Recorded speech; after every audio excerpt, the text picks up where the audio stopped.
What's going on, guys? What is going on, everybody? It's good to see you all here this evening. I hope everyone is doing very well. Good to see you all here, my lifers.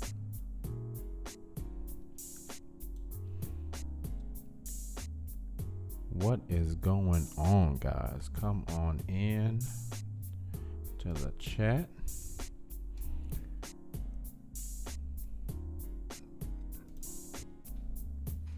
If you could like the video as you come in, I will not be streaming too long today. I know I say that a lot, but I actually kind of mean it this time. I'm not feeling 100%. I got a little sick last night and this morning. Not because of any illness, but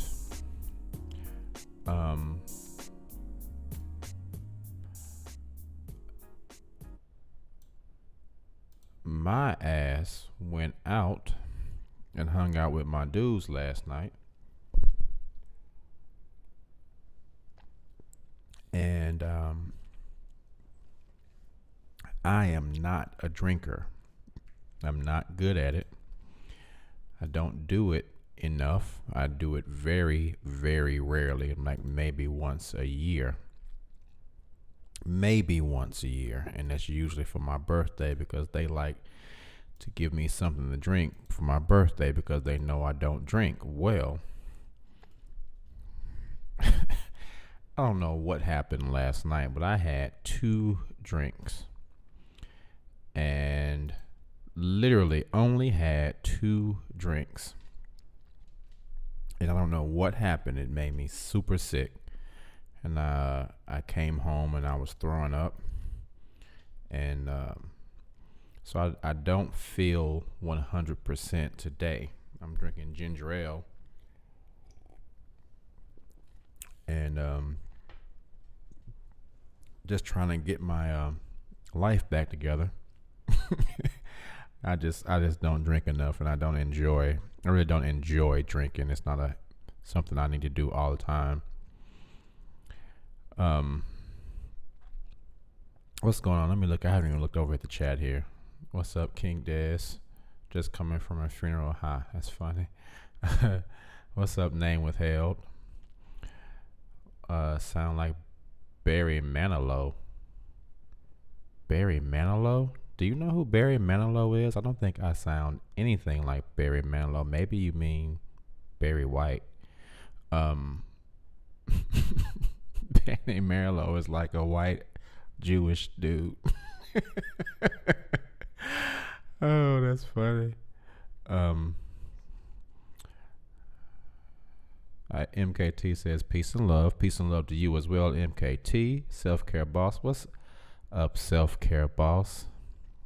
Partying too hard. I wasn't partying at all. It just kind of happened. King Day says, did you eat before you drank? Yeah, I ate a pizza. I ate a few pieces of pizza.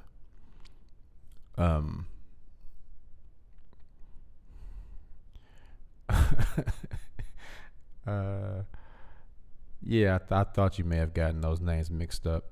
Name withheld. But anyway, I will not be here too long today because I am tired and I'm still a little shaky.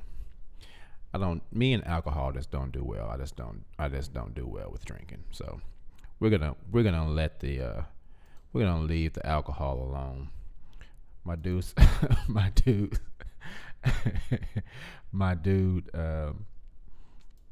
today was like, so you want something to drink? I said, yeah, no. I said, I think I'm just gonna leave him alone, the drinking man. I'm gonna leave him alone for a while. So yeah. So anyway,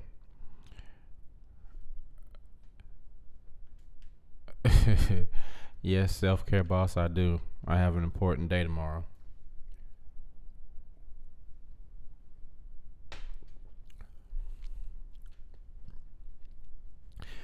So, this topic,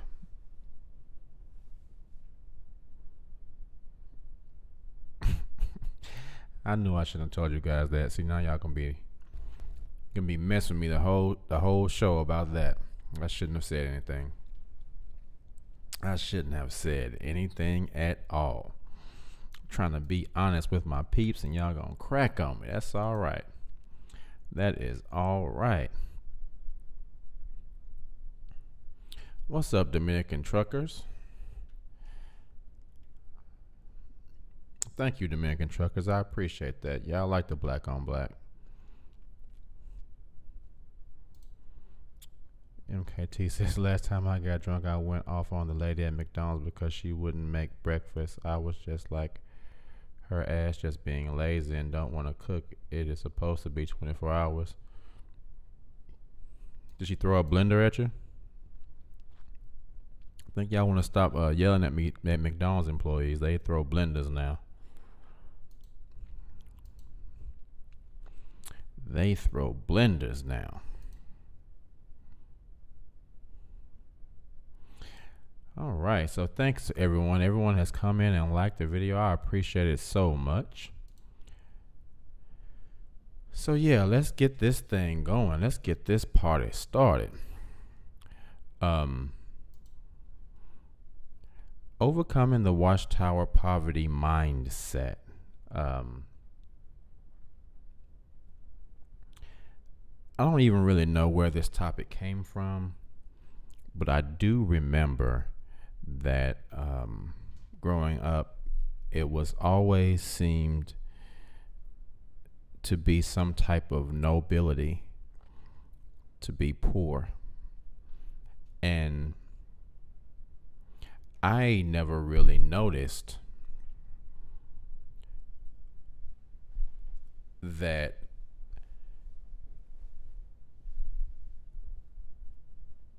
I and the people that I associated with were, for the most part, not very wealthy. And I don't want to say that everyone was poor, but I think everyone was of the same mindset that was against being ambitious and trying to achieve a lot in life. And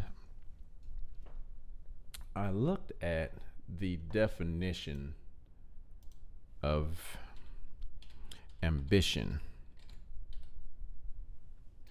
and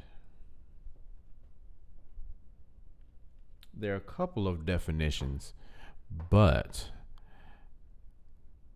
the one that I noticed the most was a strong desire to do or to achieve something, typically requiring determination and hard work. Desire and determination to achieve success. Now, if you go to the Merriam-Webster one, though, the first one is an ardent desire for rank, fame, or power. The object of ambition, a desire for activity or exertion, right? Now, all these definitions in themselves don't seem like anything bad, except for in the way that they use this first one from Merriam-Webster, an ardent desire for rank, fame, or power. And there was an article in one of the Watchtowers in which they gave the definition of ambition, and they used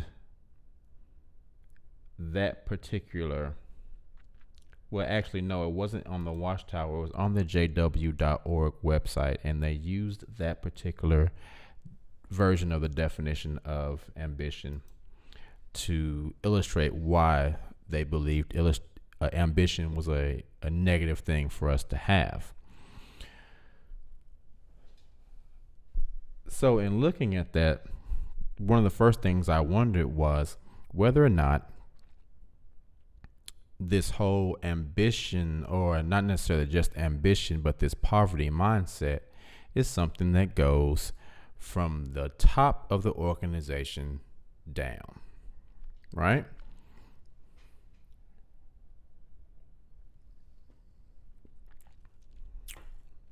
MKT says you were supposed to be that elder who is an auxiliary pioneer who works at KFC.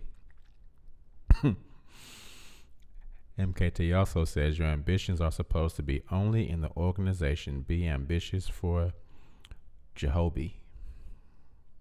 Okay.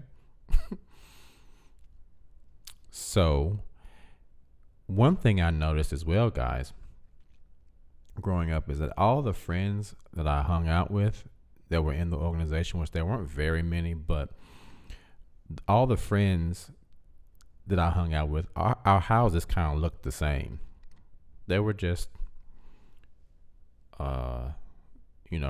regular small family homes. But then I noticed that every time we would go over the elder's house, and this is just my experience, the elders' houses were dope. The elders had dope ass houses. And I always thought, man, the elders must be making a lot of money, because their houses are always so much nice. Like, every elder's house that I remember going to was always nicer than ours. And so, looking back on that, I wonder, where does this poverty mindset come from, and where does it roll down to? Does it start at the top? I remember one of the other XJW channels talks about the vow of poverty that is taken in a lot of, like, Bethel. I think it was the XJW Critical Thinker channel.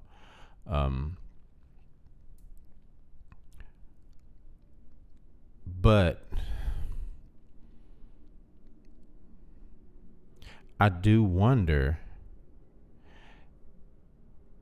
Hold on, let me read this chat. Hold on. Name with Hell says, I had an elder pretty much tell me he hated me because I made more money than him. And it's not like I was showy or anything, because many of them came in from the world. They went to college, had their lives. Understood.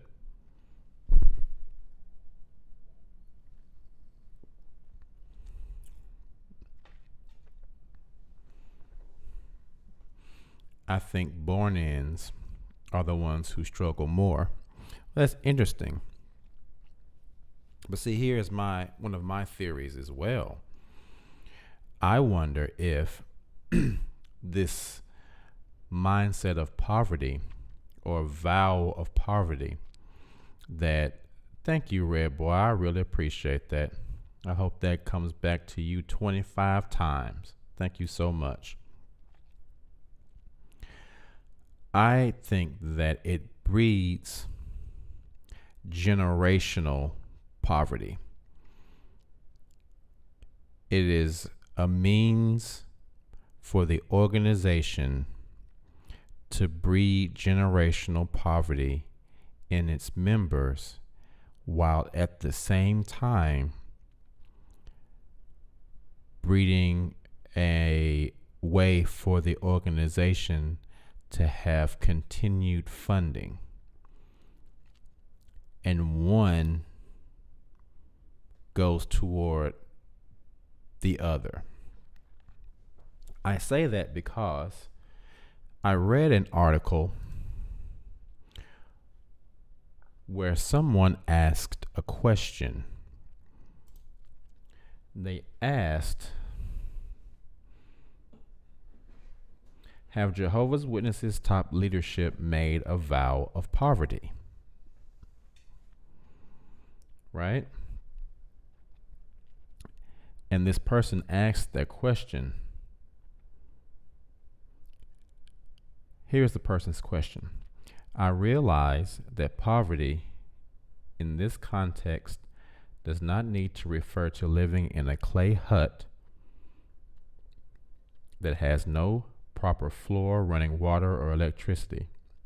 Admittedly, these people will have some benefits, room and board and health care, and maybe transportation, because their role is related to the function that they serve in. But I am more interested, if anything, beyond that, especially for the top directors or the governing body in Jehovah's Witnesses organization.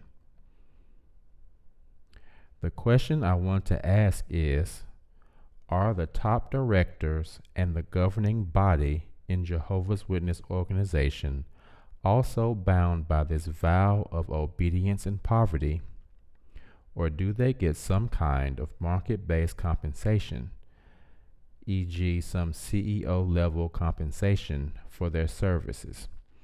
I would prefer an answer from JWs on this question. Okay. Now, I thought that was a very interesting question. Now, I think most of us who were in the organization probably already know the quote unquote answer to that question. I thought I did, you know. But I think nonetheless, it is a great question. Now, I thought the answer was even more interesting. Let's take a look at the answer, all right? So we have here,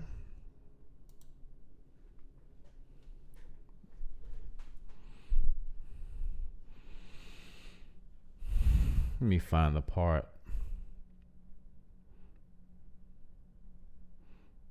Now, it says starting about right here. Here's a direct answer from Q&A article on page 24 of the December 1st, 1990 Watchtower. Do any of the Watchtower Society's officers or members make money from your extensive printing activities? Now, this comes from the Watchtower, of course. Emphatically no. Excuse me, guys. By law, the society is a non-profit organization.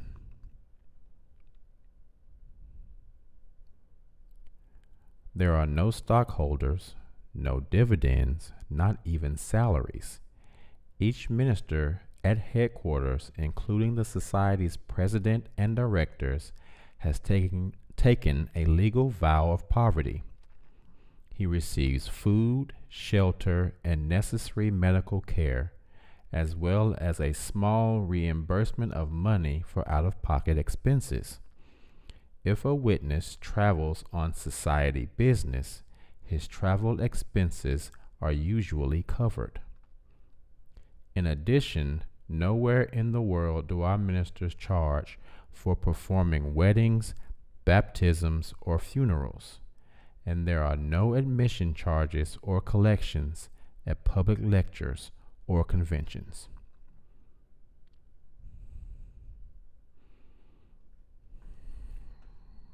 Okay.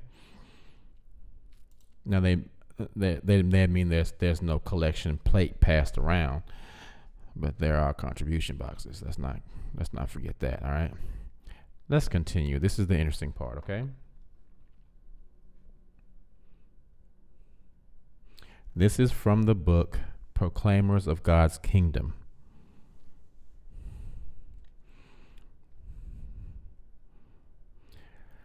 Even Brother Russell, the first president of the organization before the governing body was instituted, received only a small monthly sum of money. This is from the book Proclaimers of God's Kingdom. Instead of using religious activity to acquire material wealth for himself, Brother Russell spent all his resources in the Lord's work. After his death it was reported in the Watchtower, he devoted his private fortune entirely to the cause to which he gave his life. He received the nominal sum of $11 per month for his personal expenses. He died leaving no estate whatsoever. And that is a very, very important sentence, guys. Name withheld, thank you so much for your $10 donation. I really appreciate that. He says, to be quite honest, I think they value the control they have over people more than money.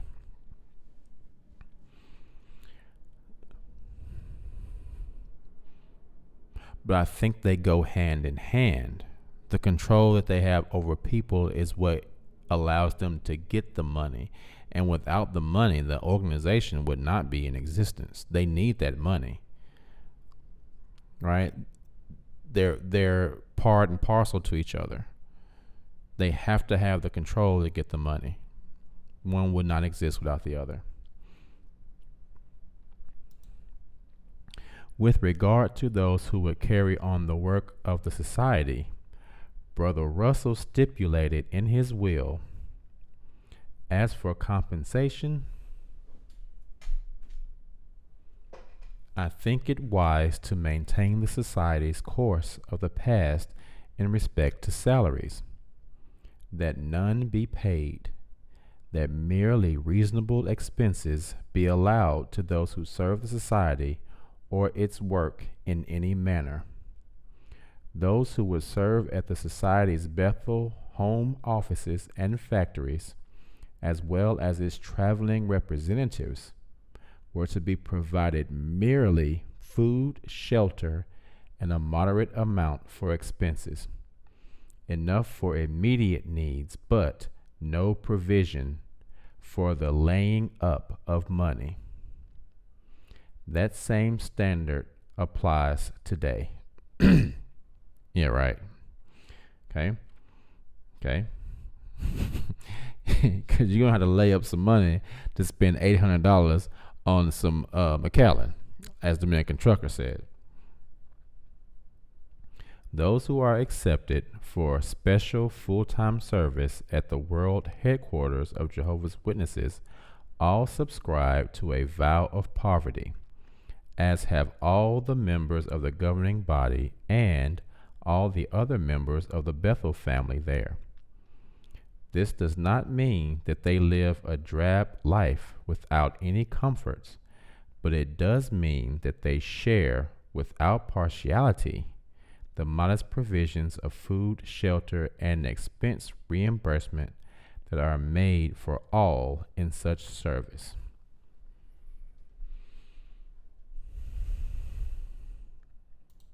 Interesting. Now, I think the issue with all of that, as professional and great as it sounds, is that, and this is going to be a quick one and short and to the point, it doesn't leave any room for any of these people to be able to pass down anything to their children, because they haven't acquired anything. Now, as we all know, when they let all those people go from Bethel, those people had nothing to pass down to anyone. They didn't have anything to pass to themselves. They were destitute. And for some reason, we were all brought up in this organization to think of this as some nobility, to live this life of poverty. I remember my father emphasized that once he got into the organization. You know, he would always say, according to, you know, my aunt, because I didn't speak, he didn't speak to me, but he would always say things like, we're supposed to live a simple life. We don't want a lot of things. But he wanted a truck. I remember him very badly wanting a truck. And once he got into the organization, he didn't want the truck anymore because that was being extravagant for him to want a truck.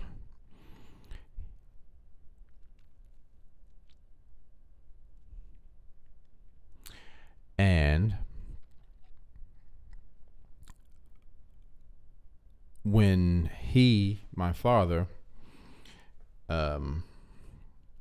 got his insurance policy and wrote out his will and all that stuff, he was talking to my aunt about not knowing who to leave his belongings or his insurance to. And my aunt said, you only have one son. What do you mean you don't know who to leave stuff to? All you have is Keith. And he said, oh yeah, that's right. Yeah. Yeah. But they didn't write me into their will or anything like that. So that's not going to happen. What's going to happen, and what has already happened, is that he has given a huge chunk of the money that he has, or that he had, to the organization. And my aunt told me that because he was trying to figure out how to handle this whole thing. So that is why I say the control and the money go hand in hand, because one, if people were allowed to go about their lives and amass wealth for themselves, wealthy people aren't as easy to control. They're just not, because they don't have, their hope is not placed as far in the future for the enjoyment of life, because they are able to enjoy more life now. Wealthy people might go to church. They go to church, but in my experience, wealthy people have never been as religious as poor people. Wealthy people in my experience, they might go to church every now and then. But poor people go to church way more than wealthy people. Wealthy people are too busy enjoying heaven to be trying to get to heaven. Their heaven is right chill. So if the organization can get people to continue to leave whatever they have to the organization, not only does it make the organization wealthy, it keeps the members of the organization from passing down wealth generationally.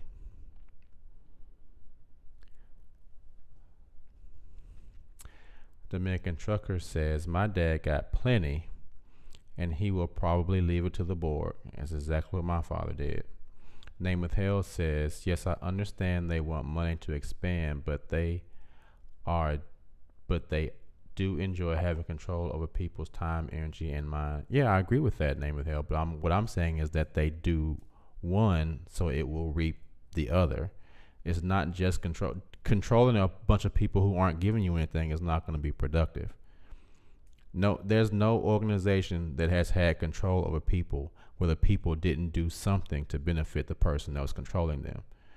They go hand in hand. You can't have one without the other. There's no point, right? There's no point in having control over people if the people don't give you something back. There has to be something in return, right? Self-Care Boss says, what's so funny? Points on the Bible speak about being able to have riches as a believer. That is true. Miss Bailey too says, hi Keith, you are so right. Wealthy people go to church seasonally. That's right. Red Boy says, heaven on earth. Name with Hell. Thank you again, Name with Hell. I appreciate you. The wealthy people I know use church as a hobby or a way not to feel so bad about not being spiritual. Exactly. So that is my point. wealthy people don't need to go to church. The poor ones are the ones who need the hope. So, really quickly, let's take a quick little break here, guys. Quick little break. How long have I been talking? 35 minutes? We're not going to talk too much longer because I'm going to try to get a little bit more rest. I have a busy day tomorrow, but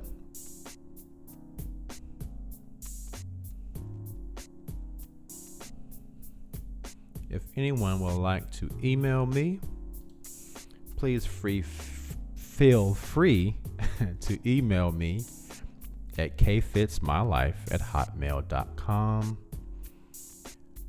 Also, guys, if you have not checked out Self-Care Boss, who is in the chat right now, if you have not checked out her YouTube channel, check out her YouTube channel. She has some really good information about taking care of yourself on her channel.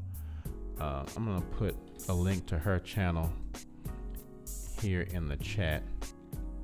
Very good content. I've watched a lot of her videos, and it's always really informative. She's got some good stuff to say. So here is a link to her channel as well.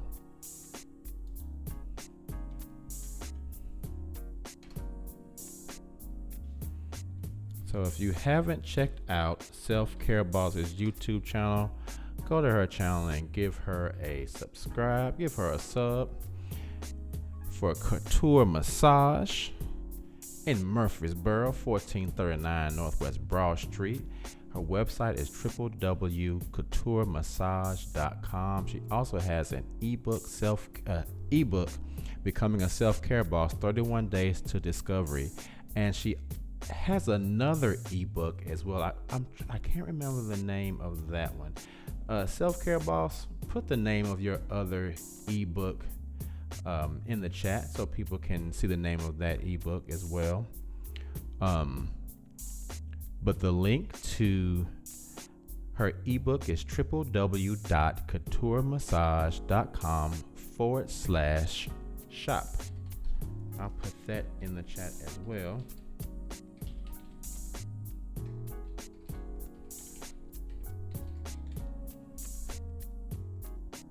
Bam. There we go.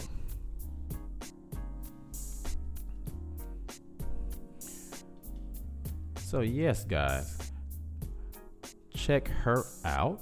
Appreciate it. Please, if you haven't already, give the video a like. I think everyone has liked the video.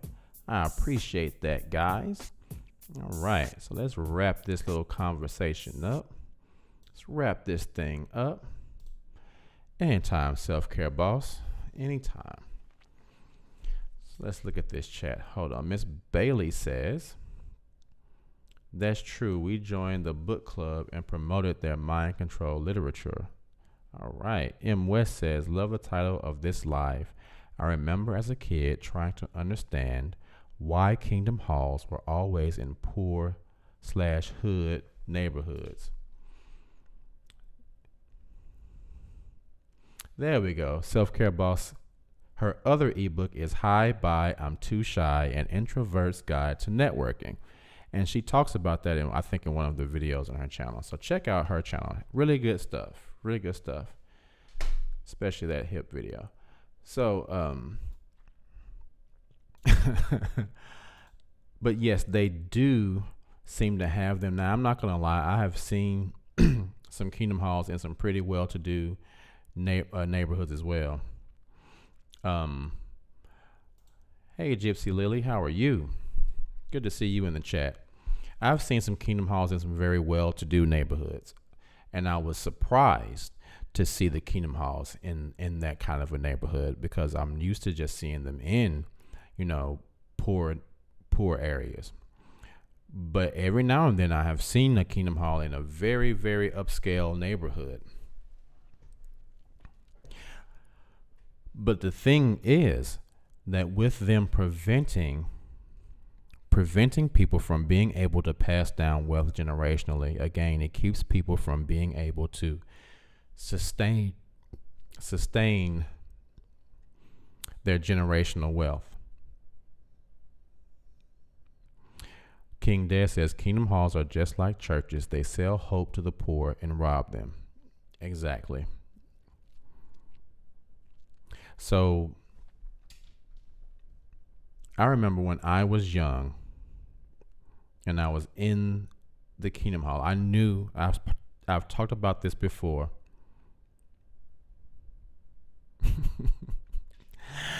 No, it's not a dance competition at all, self-care. That was just a good video. I watched it a couple times. You did a good job. And you don't want to have a dance competition against me. You don't want to do that. Say I'm a nice person, but then when it becomes competitive, I kind of go for the jugular, and I don't want to do you like that. So we won't go there. But anyway, quit calling me out, self-care boss. I'll talk to you later. I'm gonna talk to you later.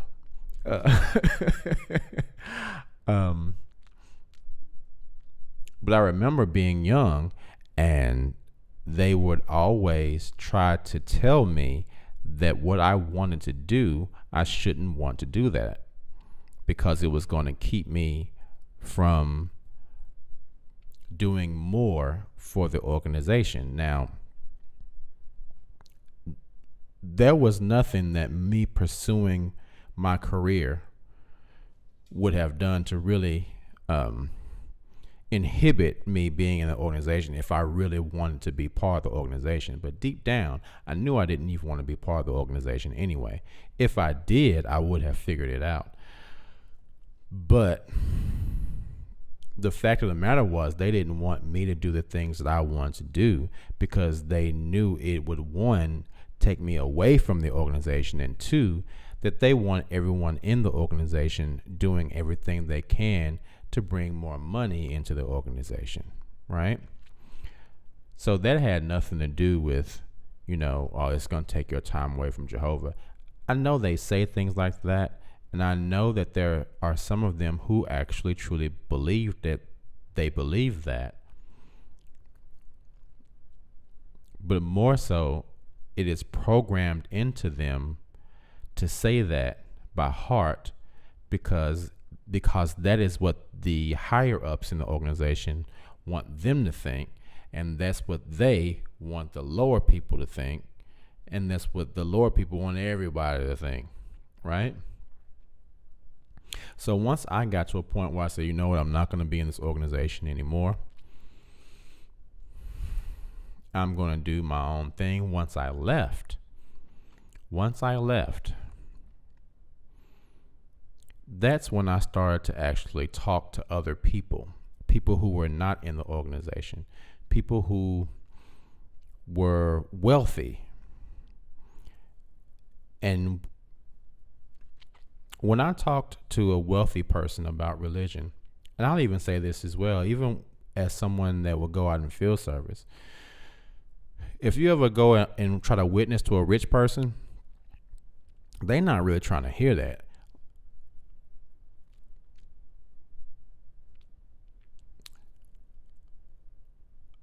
Thank you, Red Boy. You are doing so, man. You are doing so. I really appreciate you so much, Red Boy. I hope all this comes back to you so many times. You too, Name with Hell. Thank you so much. Brian PC says, hello, K-Fitz. How are you doing? Ex-witness here. I left 30 years ago. Life is good. Guys, thank you so much for your donations. I appreciate you all so much.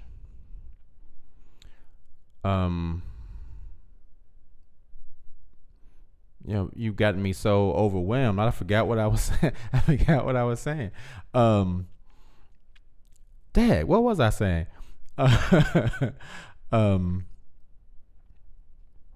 Let me think here. Hold on one second. Oh yeah. When you talk to rich people and you witness to them, they are not trying to hear.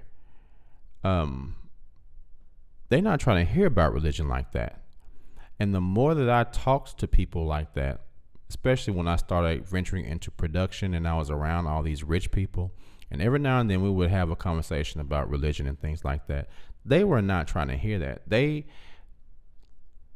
They'll say things like, "Yeah, I pray about this. I pray about that," and that's it. They not trying to go to the. They're not trying to listen to your message about religion being the only way. They're not trying to hear that, because deep down, people who are rich and or wealthy know that, yeah, you can pray all day, but damn it, you need some fucking money. And you need some generational wealth to pass down to your fucking family. That's the real world. Praying, that's great. Yeah, I pray too. But at the end of when I finish praying, I gotta hop my ass up and go out here and do something to make some money. That praying is not gonna put no money in your pocket. Prayer, on its own don't pay the bills. Prayer on its own doesn't do anything. You have to get up there and do something. You might pray for some direction, help me figure out what to do, let me get in tune with myself to make the right decisions. But you just can't pray and just sit there and the money that's falling in your lap. That's not how it works, and rich people know that.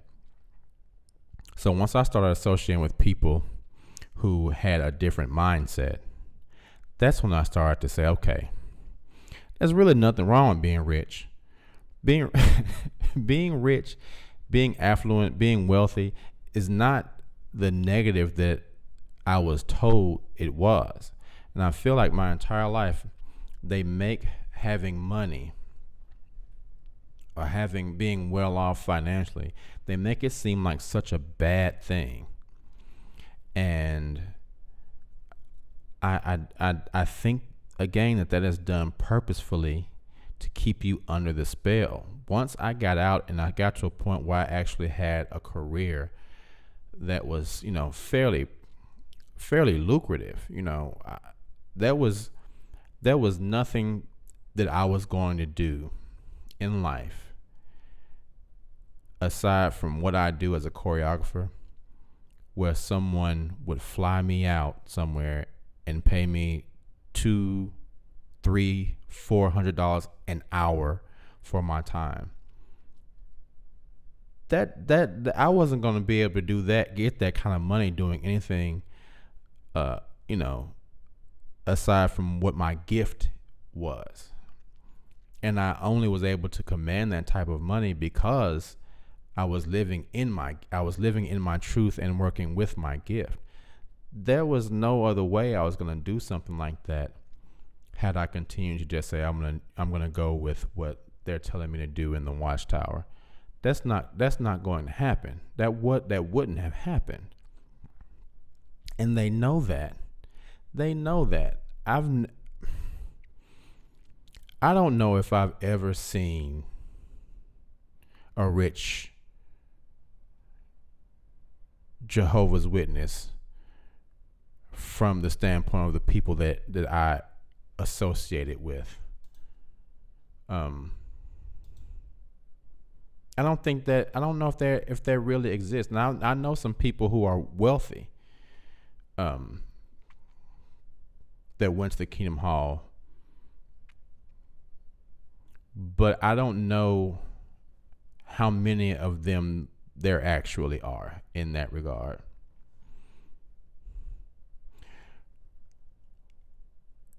Red Boy says, Animal Farm and Atlas Shrugged, books that you guys read that helped you wake up. Yes. Animal Farm is a good one. Self-Care Boss says, owning a business will open your eyes to many things. It really does. It really does. Owning a business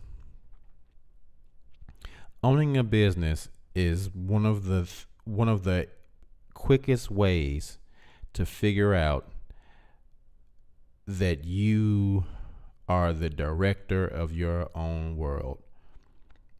Working for this, if anyone works for anyone, that's great. I understand that. But when you work for someone else, the responsibility is just on you to do your job. When you work for yourself, the responsibility is on you for everything. you don't handle everything, you don't eat.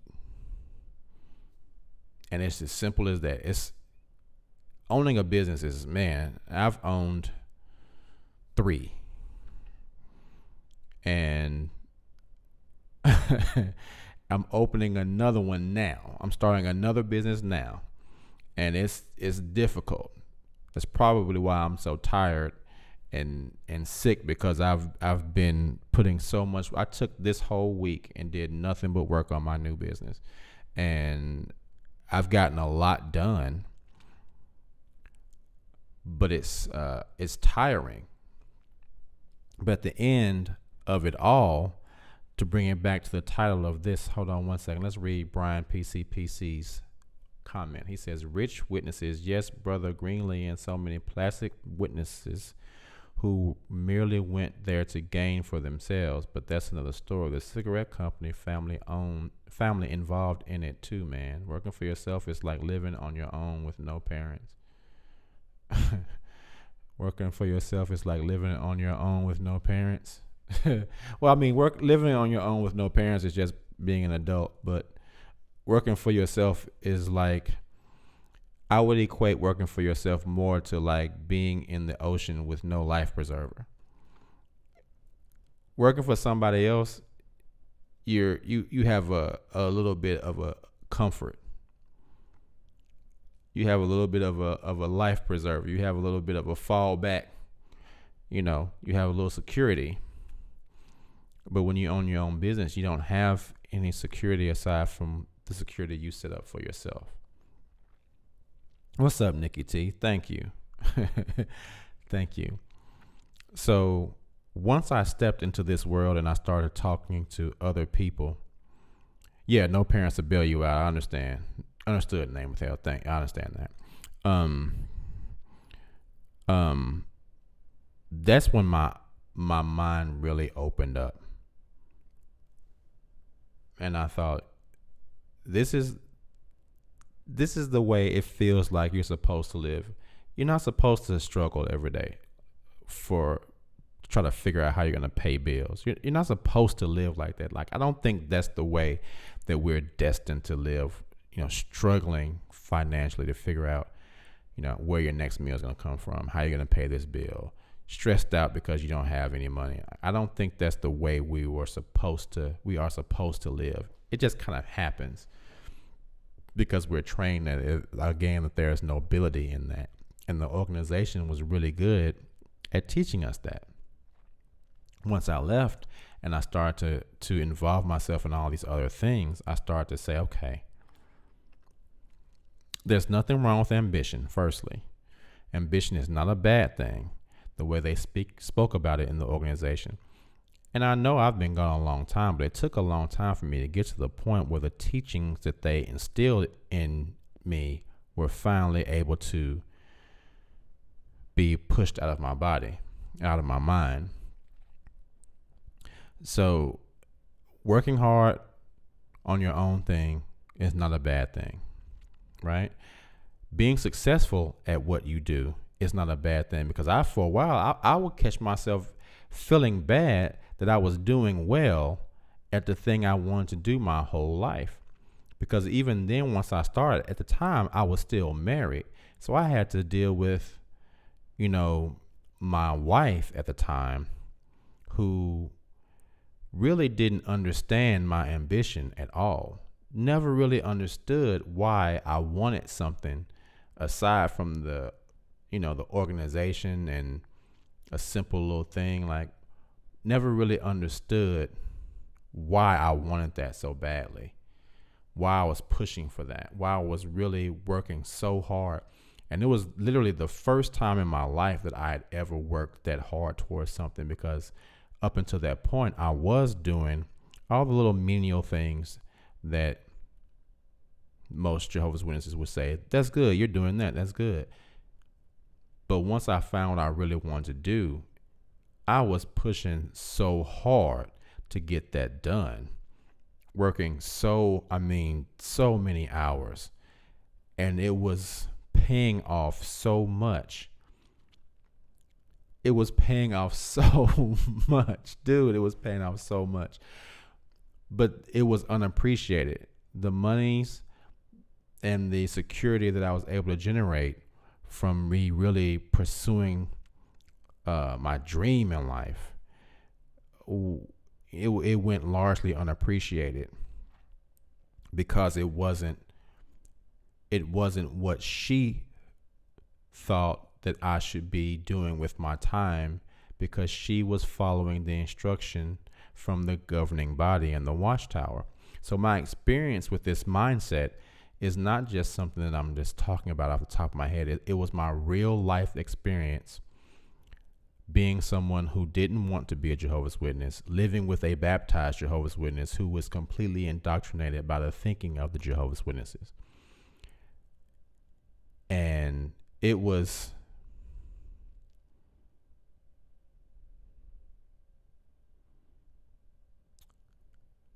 let's look at this comment from Brian.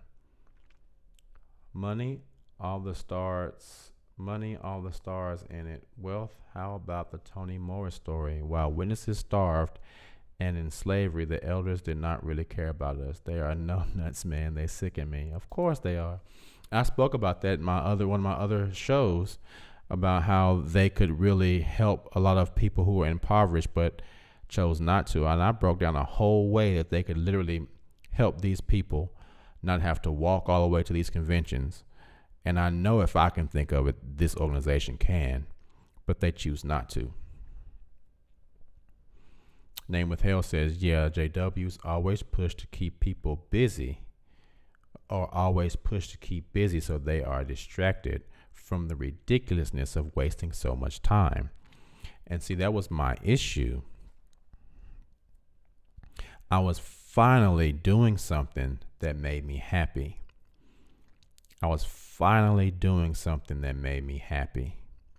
And not only did I get pressure from my wife at the time, my ex-wife, she wasn't really appreciative of it. My family didn't. My mother and father didn't support it either. So I literally, in order for me to overcome this poverty mindset, I literally had to go against 3 of the most important people in my life. I had to go against all of them. I had to say, I don't care what any of you guys think. I'm doing this. I am doing this. I don't care what you think. This is happening.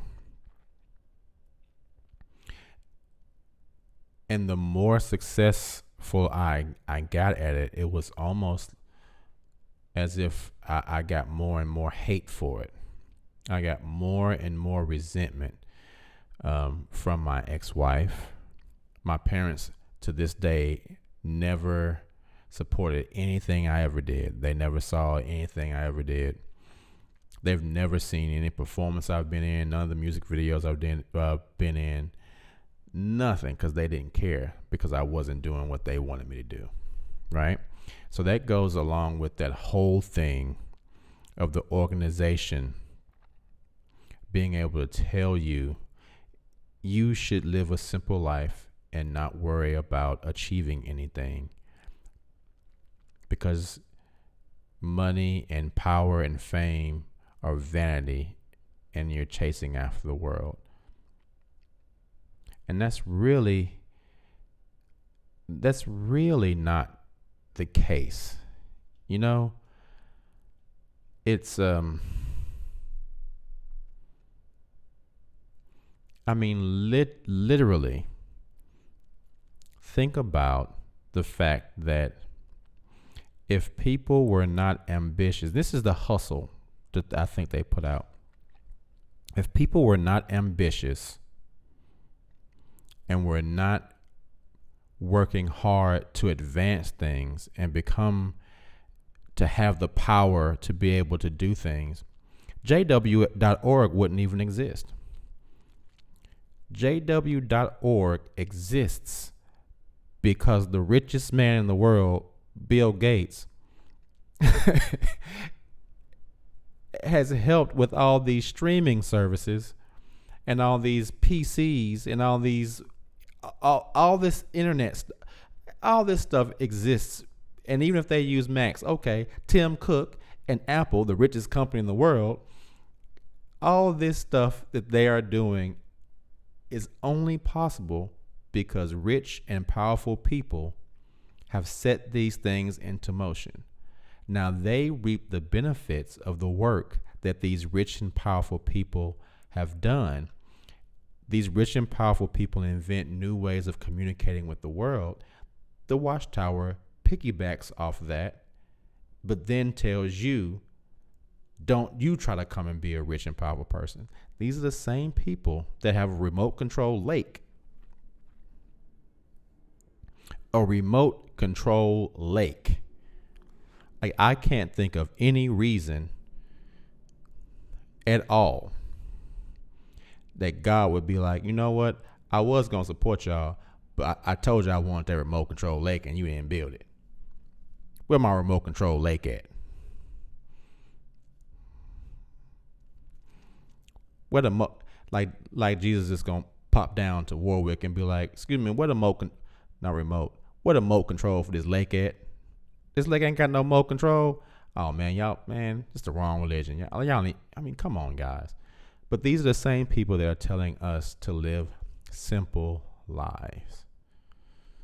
And don't you go and buy $800 worth of liquor while we do it. That's not the point. That's neither here nor there. The point, though, is that once we realize that that is what is happening, once we step out there and say, what is it that I really, really want to do? What is it that I really, really want to do with my life? Because no matter what they say, and I know some of us, we don't think that anymore, but for a while we did. We thought, we're going to live forever one day. That junk might not happen. None of us know. What we do know is that we have this one. We have this one for damn sure. We know we have this life right now. All right. So what are we going to do with this time that we have right now? What are we going to do with this time that we have right now? We can't keep that mindset of, well, God wants us to live a simple life. I shouldn't go after the things I want in life. That's not your thinking. That's not my thinking anymore. That's not our thinking. That's their thinking that's been pumped into our heads. And I don't want anybody to have that mindset. I want us all to be able to say, okay, I was a member of this organization. They tried to tell me that I need to live a simple life and I shouldn't be ambitious. But I'm not doing that. I'm not doing that. I literally remember having a study with my ex-wife, her mom, and her brothers. We were on the back porch of her grandmother's house. We were having a study about ambition. And her mother was talking about ambition. And I said, what's wrong with ambition? I'm a very ambitious person. And she said, what? You ambitious? Really? You an ambitious person? Like, it was like they were saying, it was like I said ambitious, and ambitious was the equivalent of me saying, fuck you. What? You ambitious? What? You just said fuck you to me? Yeah, I'm ambitious. I know I want to do it my life. It's not sitting on this back porch reading these books all goddamn day, for damn sure. That's not the ambition of my life. I'm not doing that. I knew that shit for a really long time, but I just fought against it because I thought, this might be right, and this is what everybody wants me to do, and I need to do it. I knew from the jump I wasn't gonna be no Jehovah's Witness. I knew that, but I was just going through the motions because I was, I had my mother. My mother was a Jehovah's Witness. I had married a Jehovah's Witness. I was just going through all these motions, man, and I knew back then that my mentality would not allow me to be a Jehovah's Witness because I want too much out of life. I want to achieve too much. I don't want to sit around reading the same book for 30 years and getting the same speech spoken to me for 30 years. and going to the same place for 40, 50 more years, hearing the same talks, reading the same scriptures, reading new books that's saying the same shit, and all of them telling me, don't make no money, but give us your money. You need money? Ask Jesus. We need money? We ask you. You need money? Ask Jesus. We need money? We ask you. That's bullshit. That's bullshit. So I said, yeah, I'm going to have something. So even when, my wife, ex-wife at the time, my ex-wife now, would get upset about everything that I was doing, I knew that what I was doing was for a particular goal.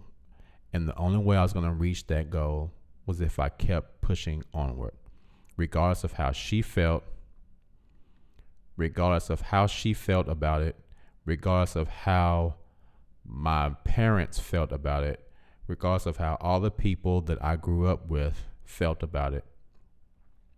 I knew that if I wanted something out of life, I was going to have to push for it. I was going to have to go and get it, because the shit's not going to come to my door. Hey, it's what you want out of life. It's not going to happen. I had to go get it. And I still have to go get it. And we still have to go get it. But that whole poverty thing, that's for the birds. That's BS. And the only way that I think I was able to overcome it was because I got tired of not having. I got tired of seeing people that I knew were no better than me doing what they wanted to do with their lives. I mean, think about it. How many people do you see doing what they want to do with their lives and they're not even good at it? But it's what they want to do and they're doing it, but they're not even good at it. That junk pisses me off. It used to piss me off to no end to think, I know I'm good at something. That someone ain't even good at it. But he's making a living doing something he loves to do that he's not even good at. You telling me I'm good at this and I can't make a living at it? All right, then. We gonna make this happen, right? So me overcoming that poverty mindset literally happened because I got tired of seeing people do more than me with less. I got sick of seeing people do more than me, even though they have less skill and knowledge and potential.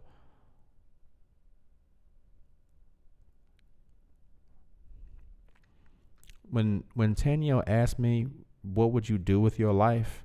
Like, what would you do? What do you want to do with your life? What would you do with your life if you didn't have to worry about anything? What would you be doing right now? What makes you happy?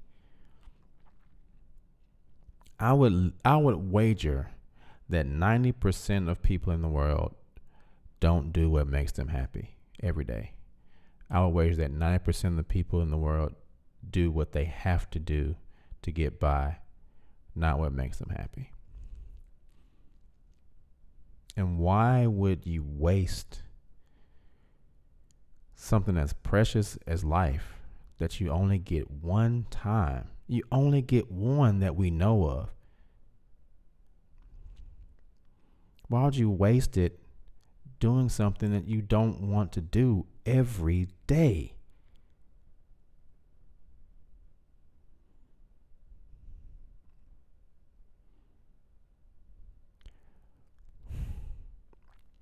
So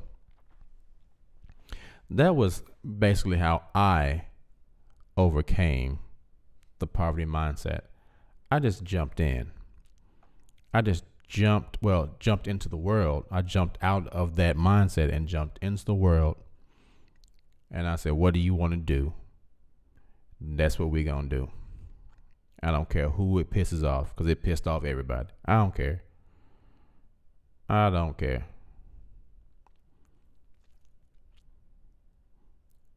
Y'all can be mad all goddamn day, but that's your life that you're gonna spend mad. I'm gonna spend mine being happy. And was it easy? No. That junk was not easy at all. It took me 10 years to get to the point where I didn't have to beg for work anymore. It took me 10 years, dude, of literally working 10, 12 hours a day.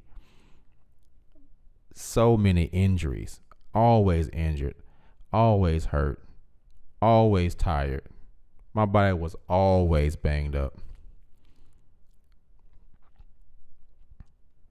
But that's, that was what I was willing to do to get where I wanted to be. Everything has a price. Everything has a price. Happiness has a price. Stupidity has a price. Being a Jehovah's Witness has a price. You're going to be stupid. And I don't mean that as an insult to Jehovah's Witnesses. I just mean you're going to be ignorant of the way the world works. You can have bliss, but ignorance is bliss. You're going to be ignorant of a lot of things. So you can either have blissful ignorance or you can have intentional purpose, which brings happiness in its own way, in its own light. That's what I chose to do. So let me hop off of here, guys, because I need to sit my non-drinking ass down somewhere. But I hope that I have said something that has sparked anything in anyone that need to hear that. Brian PC says, my mental eviction was to be a collector.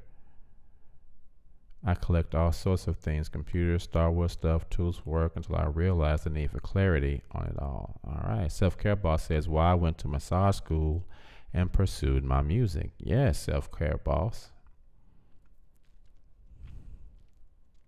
Miss Betty says, amen to that. I read all the books and mags. They keep repeating the info over and over. I might not come for a while.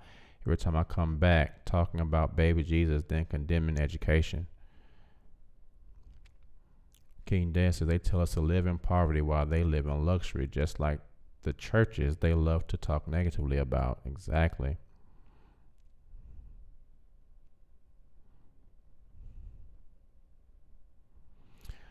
So, guys, I will be back on tomorrow. Tomorrow's topic will be the young marriage culture in the Watchtower. The young marriage culture in the Watchtower. Something that I can speak personally about, and I think happens a great deal. A lot of the people that I grew up with went through that same thing. So we're going to talk about that tomorrow. The young marriage culture in the Watchtower. So I will see you guys tomorrow. Red Boy, thank you for being so generous. You are always so generous in the show, man. I appreciate you so much.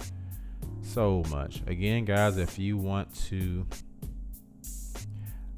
Miss Belly says, ooh, I have some stories for you. Well, call in tomorrow, Miss Belly. You know tomorrow's going to be a call-in show, so call in.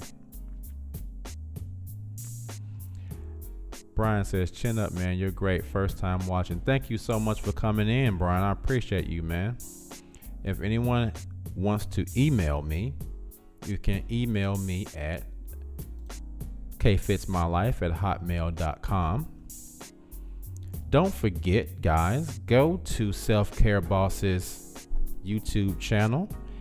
And if you need some massage work, hit her up. The info is on the screen again. Make sure you hit her up. Tomorrow, 7:30 p.m. Central Time, we will be talking about the young marriage culture in the Watchtower. It will be a call-in show. So if anyone has things to say, their story of being married young or their friends who got married young, feel free to call in. All right. Thank you all so much for joining and being a part of the show. And I will see you all on the next one. All right. Peace.